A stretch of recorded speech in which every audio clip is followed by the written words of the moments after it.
Assalamualaikum warahmatullahi wabarakatuh. Kembali lagi bersama saya Ahmad Muibudah.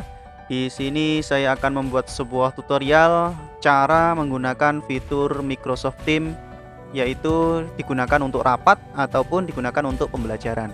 Seperti apa videonya? Silahkan diikuti videonya dari awal sampai akhir ya, jangan skip. Tapi sebelum itu, jangan lupa Bapak Ibu yang menonton video ini, agar channel ini selalu berkembang, mohon dukungannya untuk subscribe ya yang belum subscribe, dan juga tombol like-nya, serta silahkan komentar di bawah jika Bapak Ibu mempunyai sebuah pertanyaan terkait fitur-fitur yang ada di Microsoft 365 khususnya di MS Teams. Jika Bapak Ibu belum paham atau mungkin butuh pertanyaan, silahkan tuliskan di kolom komentar ya Bapak Ibu. Insya Allah nanti ke depan jika ada bisa saya buatkan video, insya Allah akan saya buatkan video-video yang sesuai dengan pertanyaan-pertanyaan Bapak Ibu semuanya. Baik, langsung saja kita ikuti videonya ya. Langkah pertama Bapak Ibu, jika Bapak Ibu belum punya aplikasi MS Teams, silahkan download. Tapi juga bisa tidak menggunakan MS Teams ini. Tapi jika lebih mudahnya sih, saya sarankan untuk mendownload MS Teams ini ya. Silahkan nanti buka di browser, langsung di sini kita ketikkan MS Teams ya, MS Teams ya. Nanti akan muncul beranda Google seperti ini. Bapak Ibu silahkan klik yang masuk Microsoft Teams ya, masuk ke Microsoft Teams. Ini saya langsung menjelaskan tentang Microsoft Teams aja ya, tidak Microsoft 365 itu seperti apa. Baik, silahkan ketika Bapak Ibu sudah seperti ini, jika Bapak Ibu akan melaksanakan rapat, tapi syaratnya Bapak Ibu harus mempunyai akun MS Teams ataupun akun Microsoft 365 yang didaftarkan oleh pihak lembaga atau sekolah masing-masing. Ketika sudah mempunyai akunnya, Bapak Ibu tinggal masuk aja di sini, klik masuk ya. Kita masuk, masukkan akun kita. Ini sudah saya masukkan Bapak Ibu, ini akun saya yang menggunakan domain dari sekolah ya. Kita klik selanjutnya, kemudian kita masukkan passwordnya.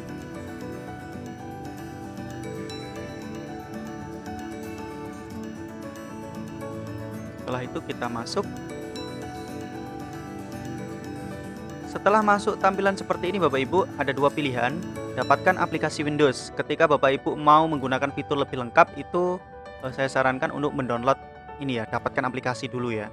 Tapi kalau Bapak Ibu menggunakan browser seperti ini, tidak perlu mendownload, itu nanti bisa juga seperti ini, gunakan aplikasi web sebagai gantinya. Tetapi kalau misalkan Bapak Ibu menggunakan web ini, nanti tidak bisa mengganti background. Jadi backgroundnya itu apa adanya. Kalau misalkan Bapak Ibu menggunakan aplikasi ini, menggunakan aplikasi yang saya tunjukkan tadi, yang ini seperti ini. Ini saya bukakan ya aplikasi saya ini ya. Nah seperti ini. Nanti Bapak Ibu bisa membuka fitur-fitur yang ada. Ini kita bisa membuat rapat dan lain-lain. Dan kita bisa menggunakan fitur-fitur yang lebih lengkap pokoknya ya. Tapi saya tidak membuat itu. Bapak Ibu masih masuknya pakai web aja ya. Gunakan aplikasi web sebagai gantinya. Kita klik yang ini. Nah, karena saya tadi sudah login ya, nanti akan masuk seperti ini tampilannya. Ini akun saya. Kemudian Bapak Ibu tinggal saja masuk ke kalender. Karena tujuan kita mau membuat kelas ataupun kita membuat pertemuan dengan anak-anak didik kita. Klik aja kalender. Setelah itu kita cari jadwalnya. Misalkan di sini hari Selasa ya, saya jadwalnya hari Selasa karena sudah ada jadwal yang dibuat oleh kurikulum sekolah. Kalaupun Bapak Ibu belum membuat ya, kita misalkan kita klik aja buat gitu ya, itu bisa.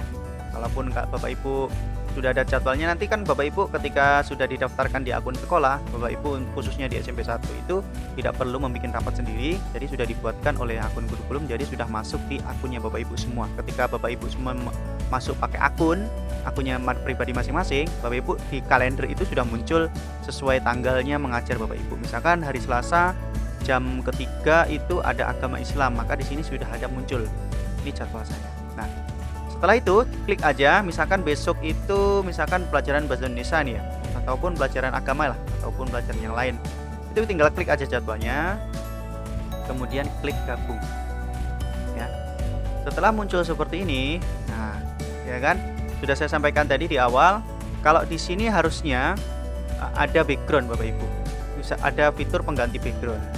Ya, setelah ini ya Pak, setelah gambar kamera ini ya. kemudian ini dinyalakan, kemudian penyimpanan, penyiapan custom. Di sini ada pilihan mikrofonnya pakai mikrofon speaker Realtek ataupun bawaan dari laptop ataupun komputer kita. Setelah kita nyalakan semua ini, kita klik gabung ya Bapak Ibu.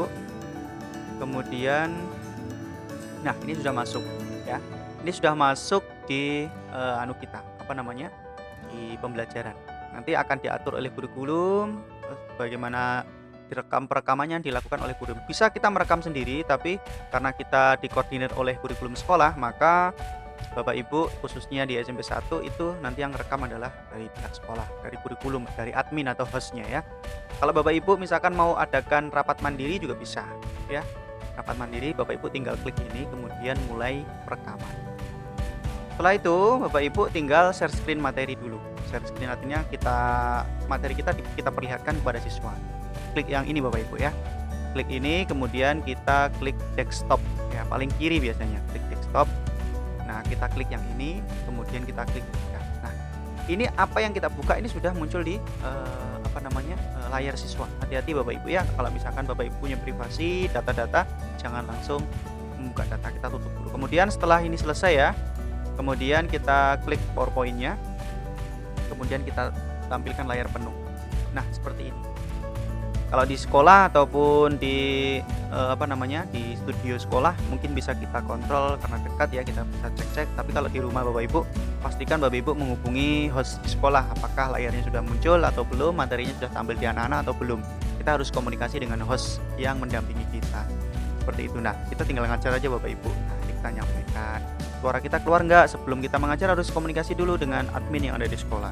Suara kita dengar enggak atau gimana. Kalau sudah fix semuanya, sekolah menyampaikan ataupun admin atau host kita menyampaikan oke, siap, ready, silahkan dimulai. Akhirnya kita mulai assalamualaikum dan lain sebagainya sampai selesai. Seperti ini Bapak Ibu, cukup mudah kan? Ketika sudah selesai ya kita tutup aja. Nah, kita selesai, salam. Setelah salam selesai kita hentikan berbagi ataupun langsung kita klik ini ya, seperti itu. Nah, setelah selesai seperti ini sudah kita selesai ngajar. Perekaman sudah diatur oleh admin atau host sekolah. Baik, mungkin seperti itu Bapak Ibu ya, cukup simple. Mungkin Bapak Ibu perlu pembiasaan saja ya, karena ini sebuah aplikasi yang bukan sebuah pemikiran ya Bapak Ibu, hanya butuh pembiasaan saja. Maka dari itu Bapak Ibu, saya doakan mudah-mudahan kita selalu sehat selalu dan belajar terus, kita kembangkan potensi-potensi yang ada. Kita selalu belajar IT untuk mengembangkan kreativitas guru. Terima kasih Bapak Ibu atas perhatiannya. Mungkin tutorial ini saya cukupi dulu. Apabila ada pertanyaan silahkan dituliskan di kolom komentar. Terima kasih. Assalamualaikum warahmatullahi wabarakatuh.